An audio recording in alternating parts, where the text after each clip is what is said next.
Ladies and gentlemen, please join me in welcoming Congressman Ryan.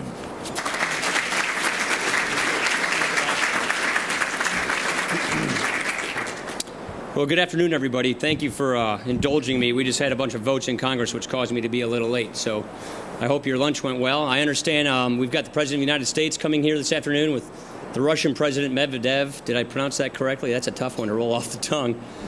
Perhaps he's coming to learn about free enterprise and free market principles and how it can help the Russian people. I'm sure this chamber can give a lot of good advice on that front. What he'll experience, though, is that the American economy has now endured almost 3 years of decline and stagnation, with little business expansion, little credit availability, and little growth. Americans want job expansion and a growing economy. A year and a half ago, they voted in a new political party to deliver on just that. You'd think that after 3 years of decline, stagnation, and cutbacks, we would be blazing out of a recovery. Usually, the bigger the drop in our economy, the bigger the bounce coming out of it. Yet, with a cooperative Congress dominated by the President's party to pass everything he's asked, there's no sign that we're even close to getting out of this economic desert. Unemployment is staying up there at around 10%. But to create prosperity, you need entrepreneurs, workers, investors, and savers with enough trust and confidence to take the risk to lead to economic growth. Today, we've got uncertainty instead of confidence. We have mistrust instead of trust. When they look up the economic road, they see the prospect of rising taxes, exploding federal debt. They see the prospect of more regulations that will micromanage how they run their businesses. And they see a dollar whose long-term value is unpredictable. We have an administration whose highest priorities are to tax and spend your money, and I would argue to spread a more progressivist bureaucratic control over every sector of our economy, whether it be healthcare, energy, or financial services. We have a Congress that this year won't even pass a budget, even though the law requires it. In short, we have a government that has lost the trust of America and sown economic and social mistrust everywhere. Who would invest in this forbidding environment? When investors are uncertain, capital flees to the security of long-term values, things like gold. Well, gold just hit the highest price ever, $1,258 an ounce the other day. Uncertainty is abound. What we see on the horizon are a wave of tax increases in 2011, followed by another wave of tax increases in 2013, followed by an additional borrowing and spending binge, which puts pressure on interest rates, further debases the currency. Let's look at employment data. As late as November 2007, 115 million people were working in the private sector. Since then, we've lost 8 million jobs. Only this year have employment numbers begun to creep up. We are creating an anemic 99,000 private sector jobs per month this year. We have to create over 125,000 jobs every month just to absorb the new entrants in the labor force. And at this current 99,000 rate we're at, we will never get back to where we were on unemployment 2.5 years ago. If we want to get back to that unemployment rate where we were 2.5 years ago, we would have to create 250,000 jobs a month for 5 years straight. At this rate, we are courting our own lost decade, wandering in an economic desert of stagnant production, underutilized capacity, and high joblessness. To put it another way, we are beginning to look like the European social welfare models so beloved by many of the ideologues that we have in Congress and in our federal government these days. Now, I know those are tough words, but if you take a look at where we are today, I really believe when I talk to entrepreneurs, large and small business people, they're sitting on their hands. You talk to bankers who are telling you even the businesses who have excessive lines of credit, they're not utilizing them. America should be moving forward right now. We should be removing the barriers to growth so we can get out of this stagnant economy instead of building new barriers up on top of people, which is exactly what's happening. I have no doubt that we could be on the road to solid economic growth if we addressed these barriers. Yes, it took time to build them. We've got formidable tax laws. Complication abound. We've got a regulatory state that is getting more complicated, more punitive, not less. We've got distorted monetary strategies that don't give people sense of the secure of our value of our money in the future. And above all, we have uncontrolled spending without budget priorities and entitlement strategies that simply and possibly cannot be sustained. No one will invest in the future if he doesn't trust the future or is too uncertain of the future. And America's fiscal, monetary, and economic future right now is filled with mistrust, uncertainty, and disincentives to entrepreneurial decision-making. And make no mistake, these conditions were not caused by people, they were caused by government. Now, let me just run through a quick town hall presentation that I do with constituents back home, and I'll do this fairly quickly if I can. Where are we headed if you want to take a look at our current fiscal situation? Well, here's the current status with the budget we're living under right now. The current administration has increased taxes, their budget, by $1.8 trillion and spending by $2.5 trillion over the next 10 years. That's the current budget that's in place right now. $670 billion of those tax increases just passed a couple of months ago. The budget we live under now doubles the debt in 5 years and triples it in 10 years. The President's own budget director and Treasury Secretary, in testimony to myself and others, has said that these debt levels are unsustainable, that the budget that we're living under is not credible and sustainable. With each passing year, our spending problem gets worse, and the decisions become that much more difficult. Now, this is our deficit path right now. I'm not here to say that everything that's wrong in society was created by our current president. He inherited a mess. President Obama inherited a very difficult fiscal situation.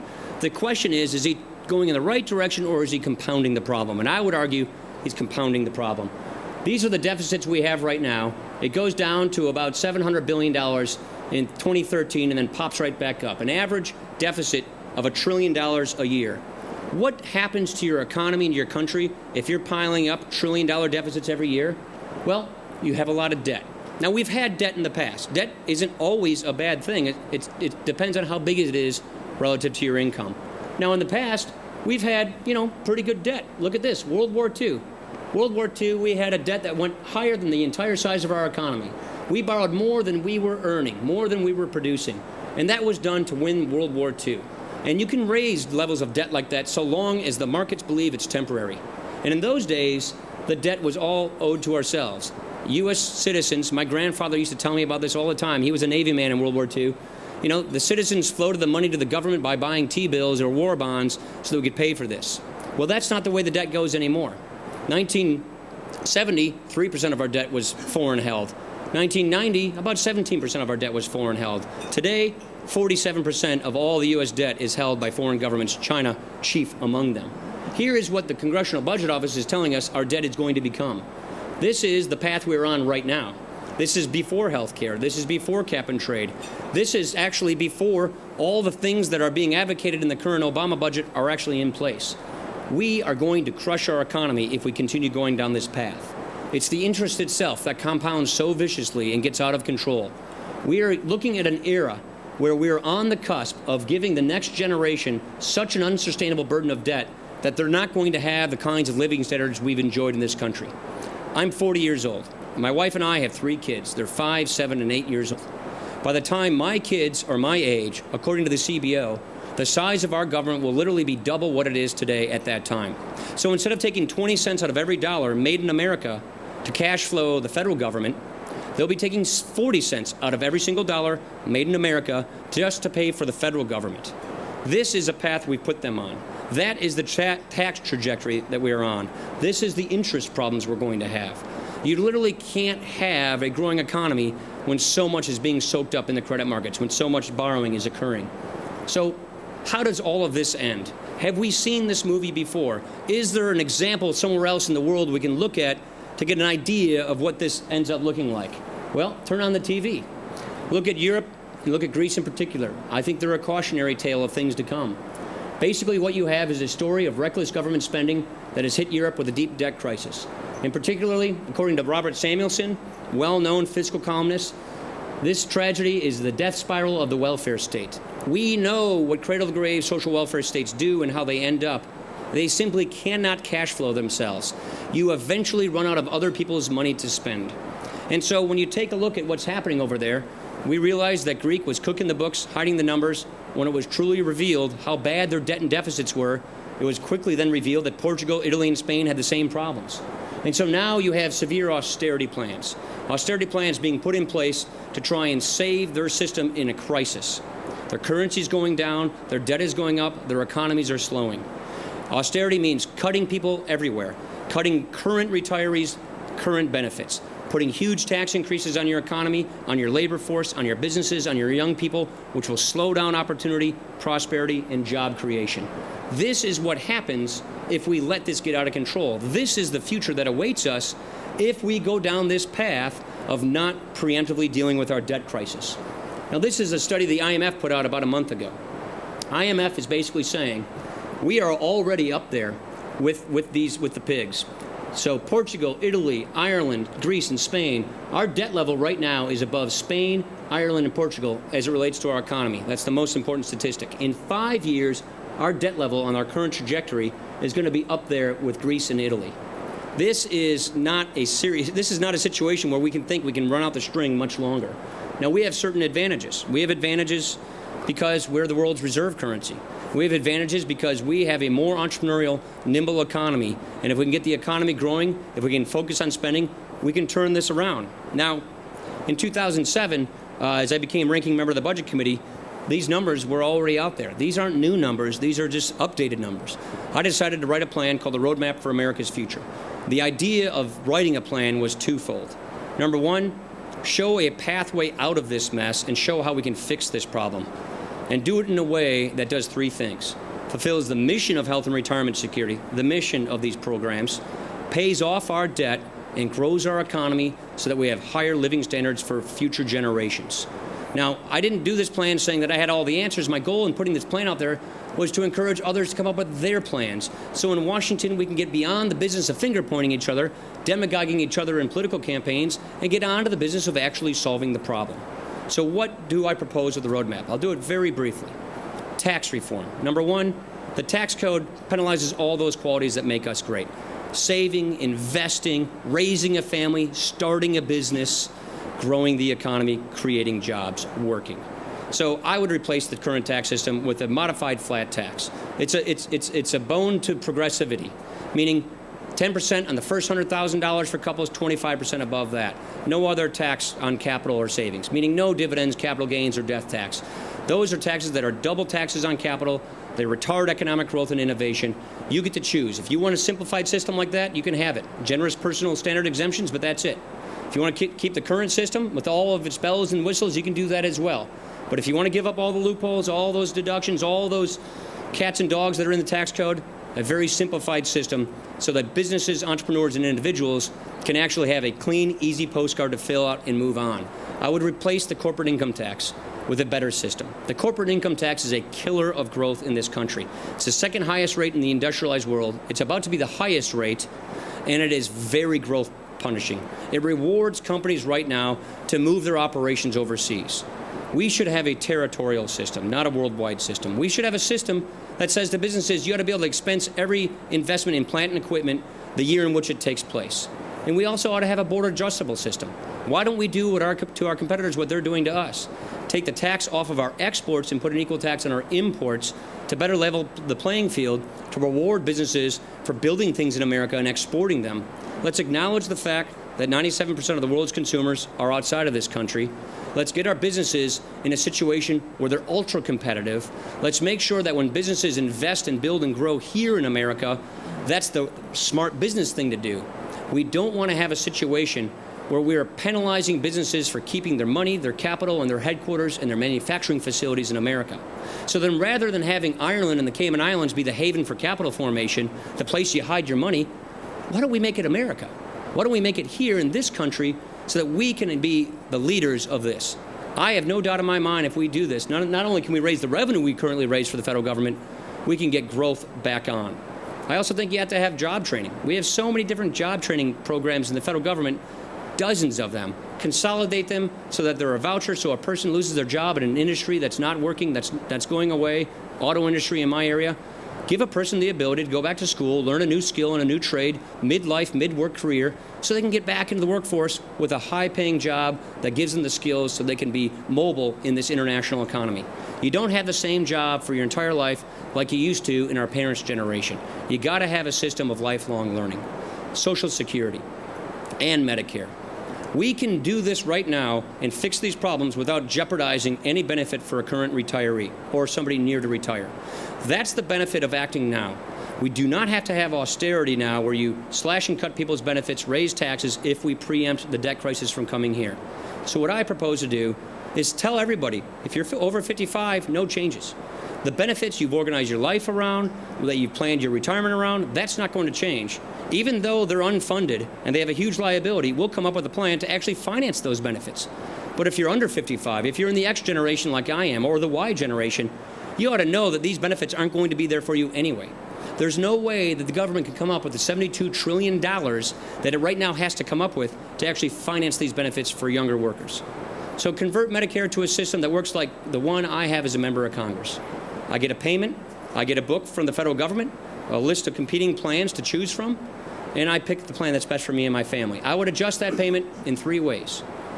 Number 1, give people more money to cover all of their out-of-pocket expenses if they're low income. Number 2, if you're wealthy, we're not going to give you as much money because you can afford it.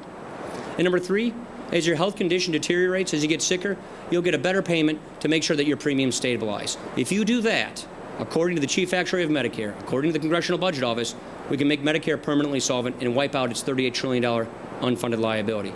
Social Security, don't change anything for people over the age of 55. Make sure that we can guarantee their benefits. But if you're under 55, I gotta tell you, the money's not going to be there for you anyway. So why don't we reform the system so that we can actually count on this system? I would make a couple of changes. Number 1, if you want to stay in the traditional system, that's your choice. Number 2, if you want to have a system where you can take a third of your payroll taxes and put it in a thrift savings account, exactly like I, as a member of Congress or any other federal worker can, where it's managed by Social Security with safe index funds, you can do that. You can grow your money.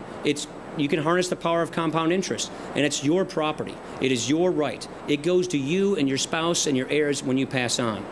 That helps you get your money growing faster. At my age, I'm probably going to get a 1% rate of return if Social Security could pay me my money. My children, under the current formula, will get a negative 1% rate of return if Social Security could pay them their money. More people, 80%, pay more in payroll taxes than they pay in income taxes.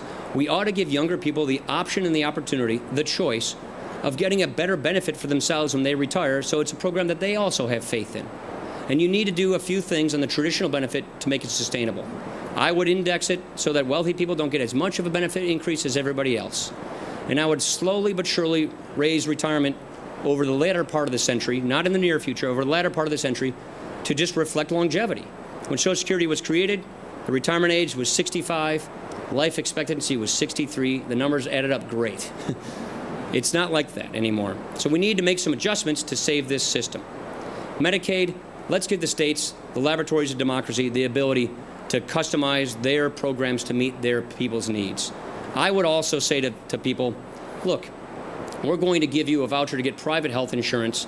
We're going to give protection to people with pre-existing conditions, and we're going to let them go into the marketplace and get private health insurance just like everybody else. Where I come from, if you're on Medicaid and you walk into a doctor's office, you've got poor person stamped on your forehead. 50% of the doctors won't even take you because they lose 40 cents on the dollar for every person they see.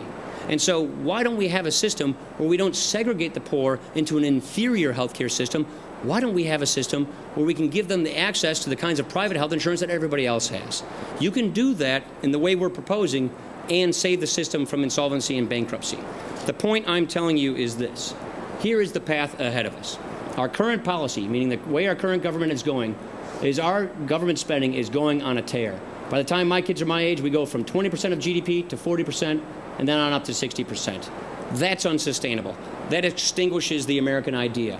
Where we are headed right now with the roadmap is this. This is what CBO says. If you put these reforms in place, you will basically keep the size of our government relative to our economy where it has historically been.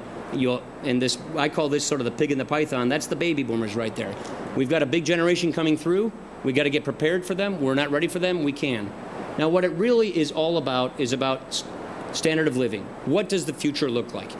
Are we going to maintain the legacy that our parents told us about this country, where every generation confronts its challenges, whether it's world wars or depressions, so that the next generation is better off? We are irrefutably, mathematically, statistically, without a shadow of doubt, according to every fiscal authority in Washington, giving the next generation a lower standard of living. This is what the CBO says is happening in the future. Standard of living we measure is economic growth per capita. How fast does the economy grow per person? The standard of living, because of the debt, starts going steadily down. And the reason this line ends out there in about 2058 is the computers crash. The economic models of our government literally stop working because they cannot conceive of any instance in which the American economy can continue under the burden of debt that we are imposing upon it. If you get ahead of this debt problem, if you reform these programs, doing it on our terms, not doing austerity, but imposing a prosperity system, you can guarantee that we will have higher standards of living for future Americans so that their lives are better than ours, so that there are more opportunities, more jobs, better wages, and more opportunities in this society. That, at the end of the day, is really what this is all about. And I would simply say we've had tough problems and knocks in society before. We have had issues in America where we thought we were down and out and other regimes were going to beat us. We were the laughing stock of Europe's governments in the founding of our country under our first debt crisis. You can go back to the Nixon inflation, the Carter stagflation, and the Bush recession of 1990. Voices always were heard at that time were saying that America was finished. Our greatest days were past, and some other nations' economies were going to overtake us. Hitler's Germany, Khrushchev's Soviet Union, Japan under Meade's industrial policy, and now those same defeatist voices are back. We can't do any better than we did before, and China will soon overtake us. That is nonsense. In every case, the courage and imagination of Americans have found prudent ways out of these crises. Our founders erected a constitution, a sound money system, and a system of credit so that we could actually have a prosperous society. More recently, efforts to lower tax rates, reform welfare, and incentivize work and investment, lowering trade barriers, those produce sustained economic growth in our past. The potential for our people to grow ourselves out of this problem knows no limits. It is the government that is imposing the barriers on imagination, enterprise, work, innovation, and savings. I just hit that off. I'm sorry about that. But the rising tide of debt, the rising tide of red ink, and the failure of our political system to grasp this and tackle it in a meaningful way means we will consign ourselves to that kind of a fate. We know how this movie ends. We've seen it before, so why don't we prevent it from happening here? It is, at the end of the day, about ideology. It is about the populism that's occurring out there.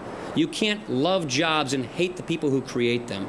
So we are right now, in a sense, in a tailspin.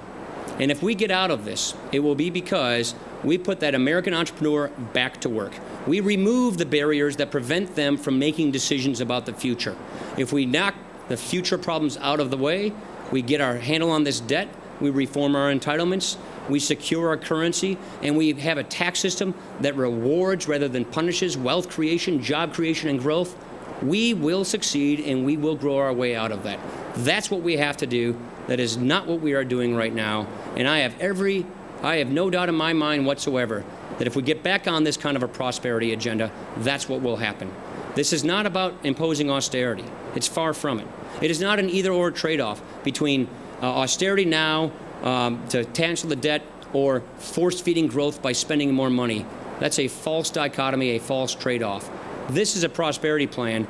Get ahead of the debt crisis, fix it, lock in the future so that it's confident and better and stable, and Americans, not our government, will get us back to growth and create jobs. Thank you for having me. I appreciate it. Be happy to answer your questions.